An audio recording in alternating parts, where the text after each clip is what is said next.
सभी तरीके के मार्केट्स में हाहाकार है, भले ही वो क्रिप्टो मार्केट हो या स्टॉक एक्सचेंज हो। यूएस के स्टॉक मार्केट को हमने देख लिया किस तरीके से 1.8 ट्रिलियन डॉलर लिक्विडेट हो गए एक ही दिन में। और वो हुआ क्यों? क्योंकि एफओएमसी की जो मीटिंग हुई उसके बाद में जो रिजल्ट है वो थोड़े हॉकिश थे, जिसकी वजह से मार्केट को ऐसा लगा कि बस सब कुछ खत्म हो गया है। ये कोई नई बात नहीं है। आपने वो फुटबॉलर्स तो देखे होंगे जो ड्रामा करते हैं, जरा सी चोट लग जाती है लेकिन ऐसे फैल जाते हैं जैसे कि सब कुछ खत्म हो गया है, और उसके बाद बुरी तरह लंगड़ाते हैं और 2 मिनट के बाद में जैसे ही उन्हें पेनल्टी मिल जाती है सब कुछ सही हो जाता है। मुझे ऐसा लगता है क्रिप्टो मार्केट के जो ट्रेडर्स होते हैं वो भी कुछ इसी तरीके से ओवर रिएक्ट करते हैं। क्या हमें डरने की जरूरत है? क्या ऑल सीजन खत्म हो गया है? 4 साल बाद हमें देखना पड़ेगा कि फिर से बुल मार्केट आता है कि नहीं आता। 2025 जैसी कोई चीज नहीं होने वाली है। रिसेशन आ चुका है, सारे रिस्क ऑन एसेट जो है वो खत्म होने वाले हैं। अगर आपको एक डोज ऑफ होपियम चाहिए तो मैं आप लोगों के लिए लेके आया हूँ इस वीडियो में। आज बताने वाला हूँ क्यों मुझे ऐसा लगता है कि बुल मार्केट अभी भी बना हुआ है। बहुत सारे फैक्टर्स है, बहुत सारे पैरामीटर्स है, बहुत सारे रीजन है जो मैं आप लोगों के लिए लेके आया हूँ समेट के इस वीडियो के अंदर। तो बने रहिए एंड तक। नमस्कार, मैं हूँ विनय और स्वागत करता हूँ एक और नए वीडियो में। अगर आप मेरा वीडियो पहली बार देख रहे हैं तो जाके जरूर चेकआउट कीजिए मेरे दूसरे वीडियो, आपको काफी पसंद आने वाले हैं, ऐसी मेरी गारंटी है। वीडियो में आगे बढ़ने से पहले अगर लाइक करना चाहे तो लाइक कर दीजिए, क्योंकि मुझे मालूम है जो मैं आप लोगों के लिए आज मास्टर क्लास लेके आऊँ मैक्रो इकोनॉमिक्स के ऊपर आपको डेफिनेटली पसंद आएगी। आपको समझ में आएगा कि इकोनॉमी कैसे काम करती है, कैसे एक असेट क्लास दूसरे असेट क्लास के ऊपर डिपेंडेंट होती है, क्यों आज की इकोनॉमी को ग्लोबलाइज्ड इकोनॉमी कहा जाता है। एक देश में रिसेशन आता है, अगर यूएस में रिसेशन आता है तो इंडिया पे इंपैक्ट पड़ता है, और इंडिया पे अगर कोई असर पड़ता है तो उसके पड़ोसी देशों पे असर पड़ता है। इसी तरीके से बहुत ज्यादा इंटरलिंक्ड हो चुकी है इकोनॉमी। काफी ज्यादा टेक्निकल चीजें मैं आज आपको बताने वाला हूं ताकि आपको भी समझ में आए बहुत ही आसान भाषा में। तो चलिए बिना देरी के शुरू करते हैं आज का वीडियो। तो शुरू कर लेते हैं बीटीसी के साथ, the daddy of all crypto currencies. Bitcoin ने अपना लोकल टॉप बनाया $108,000 के साथ, और उसके बाद में अभी वहां से 13% नीचे आ चुका है। मैं आपको यहाँ पे दिखा रहा हूँ इस चार्ट के साथ, करीब करीब 13%, 13.5% नीचे है, और ये ट्रेंड लाइन जो है वो अभी भी फॉलो कर रहा है। अगर इसको ब्रेक करता है उसके बाद में हमें देखना होगा कि अगला जो फॉल है वो कहाँ तक आएगा। मुझे लगता है 94,000 93,000 में अच्छा इसको एक सपोर्ट मिल रहा है। हाँ, ये 2-3-4 दिनों में 13% नीचे आ गया है। हमें ये नहीं भूलना चाहिए कि पिछले 40-50 दिनों के अंदर अंदर ही 62% बढ़ा भी था। ऑब्वियसली कोई भी चीज लगातार ऊपर नहीं जा सकती, उसे थोड़ा बहुत सांस लेना पड़ेगा, कंसोलिडेशन करना पड़ेगा, और ऐसा ही कुछ होता हुआ दिख रहा है हमें बीटीसी की तरफ। यहाँ आप देख सकते हैं 4 नवंबर से आज है 20 दिसंबर, और यहाँ पे आप देखेंगे 62.4% ये बढ़ चुका है, और ये तब है जब ये ऑलरेडी 13% डाउन है अपने ऑल टाइम हाई से। कोई चीज इतनी ज्यादा बढ़ चुकी है इतने छोटे शॉर्ट पीरियड ऑफ टाइम में, तो ऑब्वियसली उसे थोड़ा बहुत टाइम लगेगा, थोड़ा बहुत कंसोलिडेट होने का उसको भी मौका मिलना चाहिए। बहुत से लोगों ने बहुत ही कम दामों पे बीटीसी खरीदा होगा, तो ऑब्वियसली वो भी थोड़ा बहुत प्रॉफिट बुकिंग करेंगे। जब प्रॉफिट बुकिंग होती तो ऑब्वियसली जो प्राइस है वो रिट्रेस करता है, यहाँ पे करेक्शन देखने को मिलता है, वही कुछ हमें नजर आ रहा है यहाँ पर। ये तो रही एक बात, लेकिन हाँ, जैसे ही कल परसों एफओएमसी की मीटिंग खत्म हुई और उसके रिजल्ट नजर आए, उसके बाद मार्केट ने थोड़ा बहुत ओवर रिएक्ट किया। मैं जैसे थोड़ी देर पहले ही बता रहा था, वो जो फुटबॉलर्स होते हैं वो हर बात के लिए बहुत ज्यादा ओवर रिएक्ट करते हैं, तो ऐसा ही कुछ इन मार्केट में खेलने वाले खिलाड़ी होते हैं, जो ट्रेडर्स होते हैं, उनके साथ भी होता है। जरा सी बात कहीं पे हो जाती है तो बहुत ज्यादा ओवर रिएक्ट करते हैं, लेकिन असली पैसा तभी बनता है जब मार्केट में रेड हो, जैसा हम आपको आज नजर आ रहा है कि काफी रेड है मार्केट। और ऐसे समय पे अगर आप एंट्री लेते हैं तो लॉन्ग टर्म में तो हमेशा ये आपको पॉजिटिव इफेक्ट ही देता है। शॉर्ट टर्म में हाँ, थोड़ा बहुत चॉपी हो सकता है मार्केट, तो उसी तरीके की कुछ चीजें रहने वाली हैं। एक चीज और दिखा देता हूं, तो मैं आपका 200 डे मूविंग एवरेज लेके आया, एक्सपोनेंशियल मूविंग एवरेज। ये है 73K का, और अभी हमारा जो प्राइस है बिटकॉइन का वो है 94-95,000 के करीब। तो आप देख सकते हैं कि अभी भी बहुत ज्यादा रूम है। जब तक बीटीसी का price 200 day exponential moving average के ऊपर बना रहता है तब तक हम बुल मार्केट में हैं। तो आप देख सकते हैं काफी ज्यादा अभी भी हमारे पास बफर है, घबराने की मेरे हिसाब से कोई बात नहीं है। वीकली चार्ट में देखेंगे तो 21 वीक्स एक्सपोनेंशियल मूविंग एवरेज है वो 79K के करीब है, और अभी भी हम लोग 94 है, तो यहाँ पर भी आप देखेंगे काफी बफर है। तो जब तक ये दोनों टाइम फ्रेम्स में हमारा जो प्राइस है वो ऊपर बना रहता है तब तक कोई घबराने की बात मुझे लगता नहीं। हम अभी भी बुल मार्केट में ही बने हुए हैं। चलिए अब बात कर लेते हैं एफओएमसी मीटिंग की, और क्या हुआ क्या नहीं हुआ। तो उसके लिए मैं आपको बता दूं, जेरोम पॉवेल आए थे, उन्होंने जो एक्सपेक्टेड था 25 बेसिस पॉइंट काटना वो काट दिया, लेकिन उसके बाद उन्होंने थोड़ी हॉकिश सी कमेंट्री कर दी, जिसकी वजह से जो मार्केट है वो ओवर रिएक्ट कर गया। सब लोगों को लगा अब तो खत्म है, अब तो कुछ हो ही नहीं सकता, मनी प्रिंटिंग बंद हो जाएगी, रिसेशन आ जाएगा, पैसा नहीं मिलने वाला, बोरिंग कैपेसिटी लोगों की नहीं बढ़ने वाली है, इन्फ्लेशन बढ़ जाएगा, और जितनी भी खराब चीजें हो सकती है लोगों ने सब अज्यूम कर ली, और उसी के साथ मार्केट ने वैसे रिएक्ट किया और डंप हो गया। हमें थोड़ा बहुत इसे ब्रेक डाउन करना पड़ेगा ऑन अ टेक्निकल लेवल, और देखना पड़ेगा कि क्या सच में ये हॉकिश न्यूज जो है वो इकोनॉमी के लिए अच्छी है कि खराब है। तो उसके लिए सबसे पहले मैं आपको दिखा देता हूँ, ये एक चार्ट है। तो ये काफी साल पुराना, आप देखेंगे 1955 से चला आ रहा है ये चार्ट, और यहाँ पर आप देखेंगे जो गोले मैंने बनाए ये वो पॉइंट से, वो पिवट पॉइंट से जब फेड ने अपना इंटरेस्ट रेट काटना शुरू कर दिया था। जैसे ही फेड ने पिवट लिया और अपने रेट कट शुरू कर दिए, हमने देखा उसके बाद में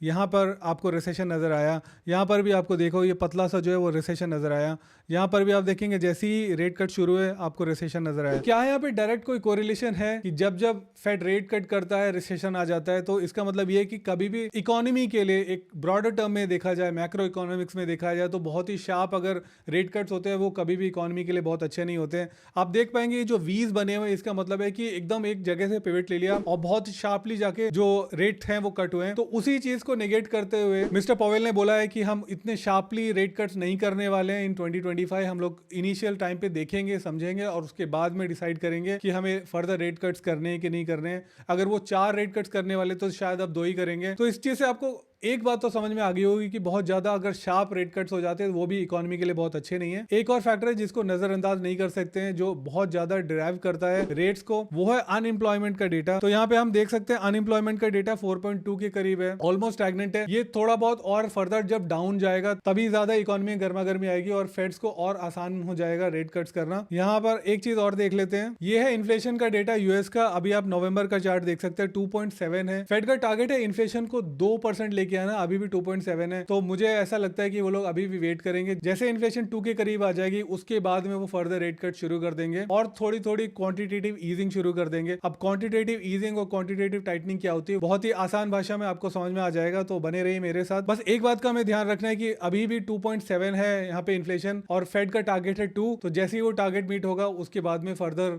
क्वांटिटेटिव ईजिंग शुरू हो जाएगी। इससे पहले कि मैं क्वांटिटेटिव ईजिंग पे जाऊं, मैं आपको और ये 3 फैक्टर दिखाना चाहता हूं किन किन कंडीशंस में फेड जो है वो अपने इंटरेस्ट रेट कट करता है। तो रेट कट्स में और रिसेशन में एक डायरेक्ट कोरिलेशन है, उसी को डिपिक्ट करने के लिए 3 फैक्टर्स को मैं आपके सामने लेके आया हूं, 3 रीजंस लेके आया हूं कि क्यों रेट कट्स बेसिकली किए जाते हैं और वो कैसे रिलेटेड होते हैं रिसेशन से। पहला वाला है प्रीएम्प्टिव एक्शन, क्योंकि फेड को ऑब्वियसली पता लगने लग जाता है कि इकोनॉमी वीक होने लगी है, बहुत सारे परेशानियां इकोनॉमी में आ चुकी हैं और जब ऐसा उनको नजर आता है तो वो प्रीएम्प्टिव एक्शन के रूप में रेट कट शुरू कर देते हैं। इससे पहला वाला चार्ट दिखा है जिसमें मैंने बताया था कि जैसे ही फेड पिवट लेता है और रेट कट शुरू कर देता है वैसे ही इकोनॉमी में आप देखते हैं कि फर्दर 15 से 18 महीने के बीच में रिसेशन आ जाता है, लेकिन वो उसका कॉजेशन रेट कट्स नहीं होते हैं, कॉजेशन कुछ और होता है क्योंकि इकोनॉमी ऑलरेडी फर्दर वीक हो चुकी होती है और फेड उसमें सिर्फ डक्ट टेपिंग करने की कोशिश करते हैं, सोचते हैं कि जो उसका इंपैक्ट है, वो जो उसका ब्लो है वो थोड़ा कम हो जाए, सॉफन हो जाए, उसके लिए रेट कट शुरू कर देते हैं। और इसी वजह से लैगिंग इंडिकेटर भी है क्योंकि चीजें ऑलरेडी खराब होनी शुरू हो चुकी है और उसके बाद में रेट कट शुरू कर दिया अगर आपने, तो भी वो उसको बचा नहीं पाता है, थोड़ा बहुत रिड्यूस कर सकता है, इसको थोड़ा बहुत डिफेंसिव देखा जा सकता है। अगर मैं आपको क्रिकेट का एग्जांपल दूं कि पहले आकाश चोपड़ा जी खेला करते थे क्रिकेट और वो बहुत ही ज्यादा डिफेंसिव रहते थे और सामने खड़े होते थे वीरेंद्र सहवाग जो बहुत ही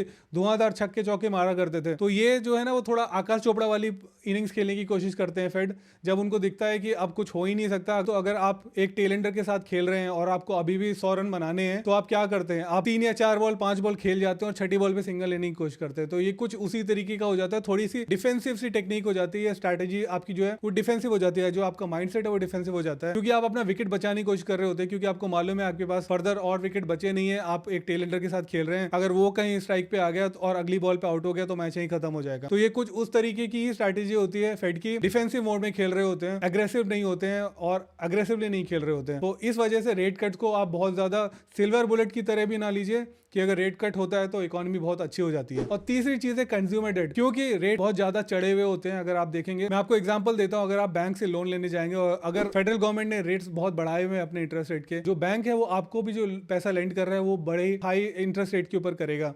तो इस वजह से क्या होता है, लोगों की बोरोइंग कैपेसिटी कम हो जाती है। अगर कोई $1 मिलियन बोरो कर सकता था और 5% इंटरेस्ट रेट पे, अगर वही इंटरेस्ट रेट 6% हो जाता है तो आपकी बोरोइंग कैपेसिटी इनफैक्ट रिड्यूस कर दी जाती है, 800,000 ही कर दी जाती है, यानी आपकी बोरोइंग कैपेसिटी रिड्यूस हो जाती है। जब बोरोइंग कैपेसिटी रिड्यूस हो जाती है तो आदमी खर्च नहीं कर पाता, क्योंकि वो खर्च करने के लिए उसके पास पैसा है ही नहीं, वो बोरो नहीं कर पा रहा है बैंक से, क्योंकि बोरोइंग कैपेसिटी कम हो जाती है इसलिए स्पेंडिंग पावर कम हो जाती है, स्पेंडिंग पावर कम हो जाती है इसलिए इकोनॉमी में और इशू आने लग जाते हैं, क्योंकि लोग खर्च ही नहीं कर रहे हैं।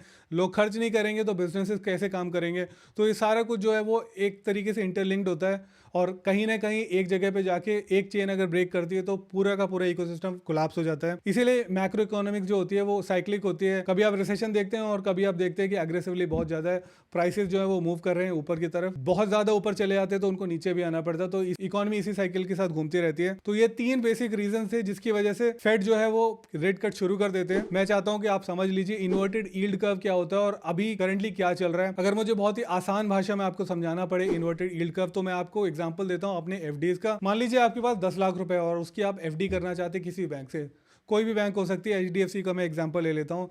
आप एचडीएफसी में 7 दिन के लिए अपना पैसा जो है 10 लाख रुपए रखना चाहते हैं एफडी के रूप में, वो आपको देगा 2.5% का इंटरेस्ट रेट, क्योंकि सिर्फ आप 7 दिन के लिए रख रहे हैं तो आपको सिर्फ 2.5% इंटरेस्ट रेट मिलेगा। वहीं पे अगर आप वही पैसा, वही 10 लाख रुपए 5 साल के लिए या 3 साल के लिए एफडी कर देते हैं एचडीएफसी के साथ, तो क्या आपको लगता है कि वो 2.5% आपको इंटरेस्ट रेट देगा या ज्यादा देगा? अगर आपका जवाब है कि ज्यादा देगा तो आप बिल्कुल सही है। जैसे ही हम अपनी एफडी की लेंथ बढ़ा देते हैं, हमारा जो इंटरेस्ट रेट है जो बैंक हमें प्रोवाइड करती है वो भी बढ़ जाता है। That is very very obvious. लेकिन इन्वर्टेड यील्ड कर्व में क्या होता है, जो मेच्योरिटी पीरियड है जैसे जैसे बढ़ता जाता है इंटरेस्ट रेट उतना ही कम होता जाता है। ये जो इंडिकेटर वो परफेक्टली बताता है कि रिसेशन आने वाला है। अगर एचडीएफसी आपको बोले कि अगर आप मेरे पास पैसा 7 दिन के लिए रखेंगे तो मैं आपको 10% इंटरेस्ट रेट दूंगा, वहीं पे आप अगर हमारे से एफडी करते हैं 5 साल के लिए तो आपको 3% इंटरेस्ट रेट मिलने वाला है।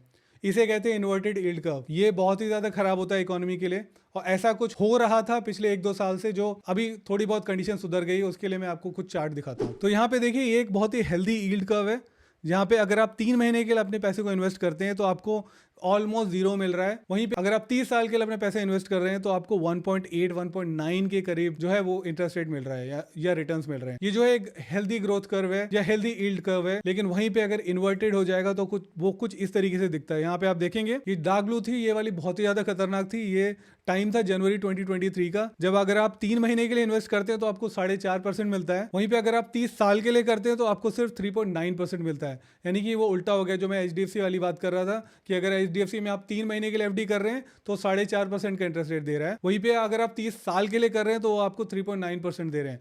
तो उल्टा हो गया ना बिल्कुल ही। हमने मैच्योरिटी पीरियड बढ़ा दिया लेकिन इंटरेस्ट रेट कम हो गया। तो इसे कहते हैं इन्वर्टेड यील्ड कर्व। और ये जो होता है वो इकोनॉमी के लिए बहुत खराब होता है, और इसके बाद में पक्का रिसेशन आने के चांसेस बढ़ जाते हैं। अब आप यहाँ पे देख सकते हैं ये 25 अप्रैल का डेटा है। ये जो लाइट ब्लू कर्व है, 3 महीने के लिए हमें मिल रहा है 4.6% और 30 साल के लिए हमें मिल रहा है 4.5 के करीब करीब, यानी ऑलमोस्ट बराबर आ चुका है। आइडियली इसे ऊपर होना चाहिए, जो कि एक हेल्दी कर्व में होता है। We are still not out of the waters but we are almost there. I hope मैं आपको समझा पाया हूँ कि यील्ड कर्व क्या होता है, इन्वर्टेड यील्ड कर्व क्या होता है। और अभी क्योंकि इन्वर्टेड यील्ड कर्व सुधर चुका है, इसलिए मेरे ख्याल से रिसेशन का जो खतरा है वो हमारे सामने उतना आसानी से नहीं आने वाला है, जो आ सकता था 2023 में जैसा नजर आ रहा था। एफओएमसी ने बोला है कि क्वांटिटेटिव ईजिंग को अभी उनको रखना पड़ेगा, रोकना पड़ेगा। अभी क्वांटिटेटिव ईजिंग का क्या मतलब होता है वो भी मैं आपको समझा देता हूँ। क्वांटिटेटिव ईजिंग बेसिकली होती क्या है, जब फेड अपने बैलेंस शीट में पैसा जो है बढ़ाते रहते हैं, यानी कि चीजें वो असेट्स खरीदते रहते हैं मार्केट से, उसको यहाँ पे डिपिक्ट किया गया है। जैसे ये उनकी फेडरल गवर्नमेंट की जो सेंट्रल बैंक है, जैसे हमारी आरबीआई हो गई, वो जो है वो बॉन्ड खरीद रही है, असेट्स खरीद रही है मार्केट से। जब असेट्स खरीदते हैं तो यानी वो बेसिकली उसका मतलब है कि वो लिक्विडिटी इंजेक्ट कर रहे होते हैं इकोनॉमी में। जब लिक्विडिटी इंजेक्ट करते हैं इकोनॉमी में तो रेट भी रिड्यूस हो रहे होते हैं। जब रेट रिड्यूस हो रहे होते हैं तो लेंडिंग और बोरोइंग आसान हो जाती है, लोग आसानी से बोरो कर पाते हैं। जब बोरोइंग आसान हो जाती है तो लोग खर्च भी ज्यादा करते हैं और उसकी वजह से जॉब्स भी ज्यादा बनते हैं। मान लीजिए 1000 रुपए एक्स्ट्रा बढ़ जाते हैं हर महीने के, जो मेरे पास पड़े हुए हैं, जो एक्स्ट्रा है मेरे सारे खर्चे निकाल के, तो उस केस में मैं क्या करूंगा, मैं 1000 रुपए को जाके शायद बाहर रेस्टोरेंट में खर्च कर दूंगा, कैफेज में खर्च कर दूंगा। अगर वही 1000 रुपए मेरे पास ना हो तो मैं ऑब्वियसली बाहर जाके खाना नहीं खाऊंगा। अब ऐसे में होता क्या है, जो बिजनेस है जिसे मैंने बिजनेस दिया होता, अगर मेरे पास 1000 रुपए होते तो मैं जाके कैफे में जाके वो 1000 रुपए खर्च करता या 500 खर्च करता, एक और दूसरे रेस्टोरेंट में जाके और 500 रुपए खर्च करता, तो वहाँ जो बिजनेस बनता, वहाँ से इकोनॉमिक एक्टिविटी फर्दर बढ़ती। क्योंकि वहाँ जो लोग एम्प्लॉय किए जाते, अगर वो आज 2 हैं तो शायद वो 3 करने पड़ते, क्योंकि बहुत से लोग जाके उनके वहाँ पे खर्च करते, उनका बिजनेस ग्रो कर रहा होता। तो इस तरीके से जो मेरी स्पेंडिंग पावर है वो किसी और के लिए बिजनेस प्रोवाइड करती है, बिजनेस जनरेट करती है, और ऐसे ही पूरी इकोनॉमी बढ़ती है। तो वही यहाँ पे लिखा गया है। देखिए कि स्पेंडिंग पावर बढ़ जाती है, जॉब्स बढ़ जाते हैं, जॉब बढ़ जाती है तो इकोनॉमी बूस्ट होती है। तो ये इस तरीके से क्वांटिटेटिव ईजिंग के कारण होता है। लेकिन अभी जेरोम पावेल ने बोला है कि क्वांटिटेटिव ईजिंग को उनको रोक के रखना पड़ेगा जब तक कि इन्फ्लेशन 2% ना आ जाए, जो कि 2.7% है। तो ये भी एक कारण था जिसकी वजह से मार्केट ने ओवर रिएक्ट किया एकदम से। लेकिन वो ओवर रिएक्शन बहुत समय के लिए नहीं होता, थोड़ा सा पेशेंस रखना पड़ेगा। ऑब्वियसली ये जैसी चीजें अपने आप फॉल इन प्लेस हो जाएंगी, चीजें अपने आप बेहतर होने लग जाएंगी। और उसी का उल्टा होता है क्वांटिटेटिव टाइटनिंग, जो अभी चल रहा था पिछले कुछ समय से। जब फेड होता है वो अपने बैलेंस शीट में से असेट्स को बेच रहा होता है, इसका मतलब वो पैसे को निकाल रहा होता है मार्केट में से, और वो कुछ इस तरीके का दिखता है। मैं यहाँ पे आपको दिखा देता हूँ, ये इनकी बैलेंस शीट है एज ऑफ 18 दिसंबर। यहाँ पे आप देख सकते हैं ये 2020 का जो क्रैश आया था उसके बाद में आप देखेंगे क्वांटिटेटिव ईजिंग किस तरीके से हुई थी, किस तरीके से इन्होंने अपनी बैलेंस शीट को बढ़ाया था। देखिए ऑलमोस्ट बहुत ही शार्प तरीके से ऊपर गए और ये बढ़ते चले गए ऑलमोस्ट 2022 तक, और उसके बाद में वहाँ से अपना जो असेट्स हैं वो बेचे जा रहे हैं। आप देखेंगे ये जो नीचे आ रहा है इसका मतलब है कि अपनी बैलेंस शीट में से असेट्स को निकाल रहे हैं, बेच रहे हैं। इसी को बोलते हैं क्वांटिटेटिव टाइटनिंग। तो यहाँ से क्वांटिटेटिव टाइटनिंग शुरू हुई है, लेकिन फिर से जैसे मनी प्रिंटिंग शुरू हो जाएगी, क्वांटिटेटिव ईजिंग शुरू हो जाएगी,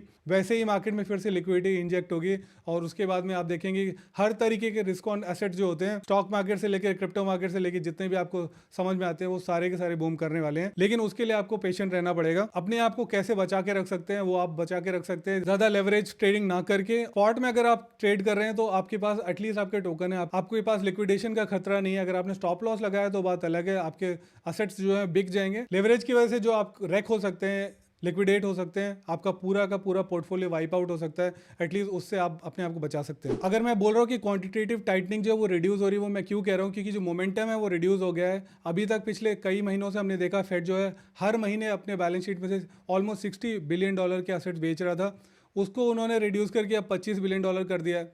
यानी कि बेचने की जो रफ्तार है वो कम कर दी। अगर आप 100 की स्पीड से गाड़ी चला रहे हैं और आगे चल के आपको मालूम है कि यूटर्न लेना है, तो आप अपने ब्रेक्स पहले ही अप्लाई करना शुरू कर देते हैं, धीरे करना शुरू कर देते हैं, 100 से 80, 50, 30, 20, और उसके बाद में आगे जाके आप यूटर्न लेते हैं, जो पिवट लेते हैं। तो ये जो मोमेंटम ब्रेक होता है उससे हमें पता चलता है कि आगे यूटर्न होने वाला है। तो क्योंकि वो जो बेचने की रफ्तार है वो $60 बिलियन से $20 बिलियन पे, $25 बिलियन पे आ चुकी है। यानी कि अगले महीने हम शायद देख पाएंगे कि फर्दर कम कर दें बेचना फेड, और उसके बाद में खरीदना ज़्यादा शुरू कर दें, यानी क्वांटिटेटिव ईजिंग शुरू कर दें। Quantitative easing is very very important for any risky assets such as cryptos, stocks, securities and what not. तो इस वजह से इस चीज़ पे आपको बहुत ज़्यादा ध्यान रखना है। अगर आपने देखा हो कि आपके ऑल्ट कॉइन जो बहुत बुरी तरह गिर गए, थोड़े दिन पहले थे, आप ऑलमोस्ट वहीं वापस आ चुके हैं।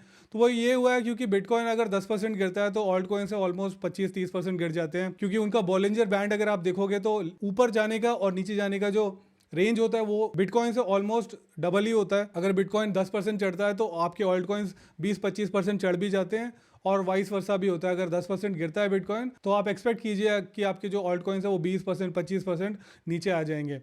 तो थोड़ा आपको इस समय पेशेंस रखने की ज़रूरत है, मैक्रो इकोनॉमिक्स समझने की ज़रूरत है, पैनिक ना करें, और बहुत ज़्यादा जुआ खेलने की भी जरूरत नहीं। अपने प्रिंसिपल अमाउंट को बचाने की कोशिश करें, क्योंकि रन आप तभी बना पाएंगे जब आप विकेट पे खड़े रहेंगे। विकेट पे आप खड़े तभी रह सकते हैं जब आप थोड़ा बहुत डिफेंसिव होकर खेल सकते हैं, ऐसे समय में जब आपको नजर आ रहा है कि अनसर्टेनिटी बहुत ज़्यादा है मार्केट में। आई होप आपको यहाँ तक वीडियो पसंद आया और काफ़ी मैक्रो इकोनॉमिक्स में आपको समझाने की कोशिश की है आसान भाषा में। अगर पसंद आए तो लाइक कर दीजिए, चैनल पे नए हैं तो सब्सक्राइब कर लीजिए। चलिए मैं आपसे मिलता हूँ अब इस वीडियो में, तब तक के लिए नमस्कार, जय हिंद, वंदे मातरम।